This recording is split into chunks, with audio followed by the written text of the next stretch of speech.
नमस्कार दोस्तों, आपका हमारे चैनल पर स्वागत है। दोस्तों, आज की इस वीडियो में हम आपके लिए लेकर आए हैं आचार्य रामचंद्र शुक्ल द्वारा लिखित अतीत की स्मृतियाँ, जिसका प्रकाशन वर्ष है 1938 ईस्वी। वीडियो को अंत तक ज़रूर देखिएगा, आपके लिए बहुत ही महत्वपूर्ण होने वाले वीडियो। चलिए शुरू करते हैं, समय नष्ट नहीं करते। अतीत की स्मृति का अर्थ हमारी पुरानी यादों से है। कोई कितना भी कहे कि गड़े मुर्दे उखाड़ने से क्या फ़ायदा, परंतु फिर भी मनुष्य का हृदय नहीं मानता। वह बार बार पुरानी यादों में चला जाता है। यहाँ लेखक कहना चाहता है कि जो मनुष्य का हृदय है वह अपना पुरानी यादों से कभी दूर नहीं हो पाता। वह घूम फिर कर फिर से उन्हीं यादों में चला जाता है। उसका मन वहाँ पर रमा रहता है। चाहे कोई कितना भी कहे, पुरानी यादों को याद करने से कोई फ़ायदा नहीं है, परंतु वो सब बेकार है। मनुष्य अपनी अतीत में ज़रूर जाता है। इसमें कोई न कोई रहस्य अवश्य है। हृदय के लिए जो अतीत है वो मुक्ति लोक है। शुक्ल जी को अतीत की स्मृतियों को याद करने में आनंद आता है। उनके अनुसार जिनका हृदय मरा नहीं है उनकी दृष्टि अतीत की तरफ जाती है। यह दृष्टि सुख के क्षणों को याद करने और दुख के क्षणों को कुछ सीखने के लिए अतीत में जाती है। शुक्ल जी का मानना है कि उन्हें तो जो अतीत की स्मृतियाँ हैं उन्हें याद करके बड़ा आनंद आता है। उनके अनुसार जिन लोगों का मन हृदय मरा नहीं होता, उनकी जो दृष्टि है वह ज़रूर अतीत की तरफ जाती है। मनुष्य क्या करता है अतीत की तरफ जाकर? जो सुख के क्षण हैं उन्हें याद करता है और दुख के क्षणों से कुछ न कुछ सीखता है। लेखक के अनुसार अतीत की तरफ मुड़ने की यह प्रवृत्ति सुख दुख की भावना से परे है। उनके अनुसार ये प्रवृत्तियाँ हमारा मर्म स्पर्श करती हैं। लेखक कहता है कि बीते कल की बजाय हमें आज सुधारना चाहिए। लेखक का मानना है कि जो बीत गया सो बीत गया। उसे हम याद तो कर सकते हैं, उनसे कुछ सीख ले सकते हैं, लेकिन हमें उन पर ज़्यादा ध्यान नहीं देना है। हमें अपना आज सुधारने पर अपना समय इस्तेमाल करना चाहिए। अतीत की यह स्मृति स्वरूप कल्पना कितनी मधुर, कितनी मार्मिक और कितनी लीन करने वाली होती है, सहृदयों से न छिपा है, न छिपाते बनता है। लेखक कहता है कि हमारे लिए व्यक्त सत्य है जगत और जीवन। लेखक का मानना है कि जो अतीत की स्मृतियां हैं वो मार्मिक भी हैं, हमें मन मोह भी लेती हैं, हमें लीन कर रखती हैं, परंतु हमारे लिए जो मेन सत्य है, जो असली सत्य है, व्यक्त सत्य है, वो है जगत और जीवन। इन्हीं के अंतर्भूत स्वरूप व्यापार हमारे हृदय पर मार्मिक प्रभाव डालकर हमारे भावों का परिवर्तन करते हैं। आचार्य शुक्ल इतिहास के ऐसे दस्तावेज ढूंढ रहे थे जिन्हें पढ़कर उन्हें आनंद आए। शुक्ल जी चाहते थे कि उन्हें इतिहास से संबंधित कुछ ऐसे ताम्रपत्र मतलब कागज़ मिल जाए, दस्तावेज मिल जाए, जिन्हें पढ़कर उन्हें अच्छा लगे, आनंद मिले। इसके लिए उन्होंने लेखकों की खोज की। इसमें उन्हें सबसे पहले जयशंकर प्रसाद जी मिले। उन्हें नाटकों में प्रचलित भारत की बहुत कुछ मधुर झलक मिली। जयशंकर प्रसाद जी उनकी खोज में सबसे पहले थे और जयशंकर प्रसाद जी के नाटकों में उन्हें भारत के इतिहास की बहुत सी झलक मिली, जिसे देखकर वे खुश हो गए। उनके देह अवसान के कुछ दिन पहले शुक्ल जी ने उन्हें उपन्यासों के रूप में भी ऐसी झांकी दिखाने का अनुरोध किया।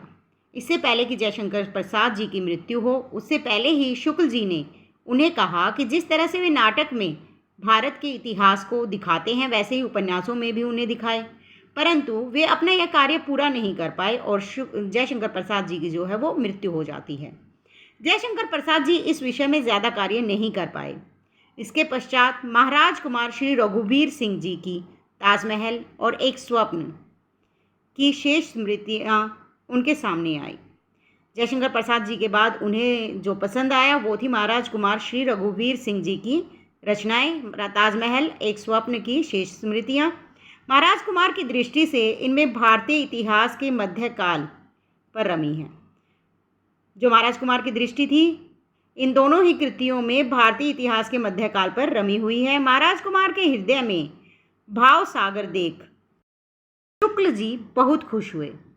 उनमें विद्वत्ता और भावुकता का योग था। शेष स्मृतियाँ संग्रह में महाराज कुमार के 5 भावात्मक निबंध हैं, जिनके लक्ष्य हैं ताजमहल, फतेहपुर सीकरी, आगरे का किला, लाहौर की 3 कब्रें और दिल्ली का किला।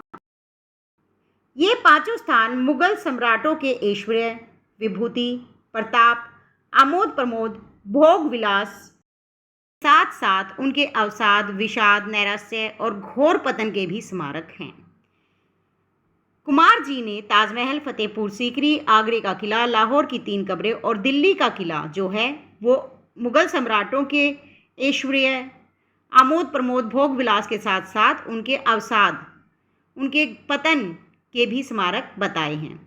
ये स्मारक न जाने कितनी बातें अपने पेट में लिए कहीं खड़े कहीं पड़े हैं। सीकरी का बुलंद दरवाज़ा अपने संस्मरण कहने लगे तो भारत के न जाने कितने अज्ञात इतिहास का पता लग जाए। अर्थात सीकरी का जो बुलंद दरवाज़ा है वह अपने बारे में बताने लग जाए तो भारत के बहुत सारे राज जो हैं वो खुलकर सामने आ सकते हैं। कुछ व्यक्तियों के स्मारक चिन्ह उनके पीछे उनके प्रतिनिधि बन जाते हैं और उसी प्रकार घृणा या प्रेम के आलंबन बन जाते हैं। अतीत जीवन के स्मारक या तो काल की कृपा से बचे रहते हैं या मनुष्य स्वयं जानबूझकर इन्हें छोड़ देता है। मनुष्य को अपनी सत्ता का लोभ ऐसा ही है। मनुष्य नहीं चाहता कि जो उसकी सत्ता है उसके बारे में कोई जान न सके, वह छिप जाए। वह तो उसे खुलकर बताना चाहता है। वह सत्ता की स्मृति के बाह्य जगत में नहीं तो अंतर जगत में कहीं न कहीं बनाए रखना चाहता है। वह अपनी सत्ता को भले ही बाह्य जगत में न दिखा पाए लेकिन अंतर जगत में उसे कहीं न कहीं बनाए रखना चाहता है। इसे हम अमरत्व की आकांक्षा या आत्मा के नित्यत्व का इच्छात्मक आभास कह सकते हैं। मनुष्य अपनी स्मृति ही नहीं अपने भावों के स्मारकों को भी चिरस्थायी बना देता है। महाराज कुमार ने सम्राटों की अतीत जीवन लीला के ध्वस्त रंगमंच का वर्णन किया है, सामान्य जनता की जीवन लीला का नहीं। जो जितनी ऊंचाई पर चढ़ा दिखाई देता है गिरने पर वह उतना ही नीचे जाता दिखाई देता है। अर्थात जो जितना ऊंचा जाएगा वह गिरने पर उतने ही नीचे गिरा हुआ मिलेगा। जीवन तो जीवन, वह चाहे राजा का हो या रंक का, उसके सुख और दुख 2 पक्ष होते हैं। इनमें से कोई पक्ष स्थिर नहीं रह सकता। मतलब सुख दुख आते हैं और चले जाते हैं, इनमें से कोई भी स्थिर नहीं रहता। सुख और दुख के जीवन का वैषम्य जैसा मार्मिक और हृदयस्पर्शी होता है वैसा ही उन्नति और अवनति के बीच होता है। प्रस्तुत पुस्तक में दिल्ली के किले के प्रसंग में शाह आलम, मोहम्मद शाह और बहादुर शाह के बुरे दिन के चित्र गूढ़ और गंभीर प्रभाव डालते हैं। उसे हृदय के भीतर पहुंचाने वाली वस्तु है अकबर, शाहजहां, औरंगजेब आदि बादशाहों के तेज, प्रताप और पराक्रम की भावना। भावुक कवि अपनी कल्पना द्वारा जीवन के उन ब्योरों को सामने लाता है जिन्हें इतिहास छोड़ देता है। जिस दिन ताजमहल बनकर पूरा हो गया होगा वह दिन कितने महत्व का होगा। परंतु महाराज कुमार कहते हैं कि उस महान दिवस का वर्णन इतिहासकार ने कहीं भी नहीं किया। उस समय शाहजहां के हृदय की दशा कैसी होगी जब उसने पहली बार उस समाधि को देखा होगा। शाहजहां ने अपने दुख से उबरने के लिए दिल्ली को बसाया। अकबर की कुछ इच्छा आकांक्षा थी जो वह पूरी न कर सका। तो ये था आपका निबंध।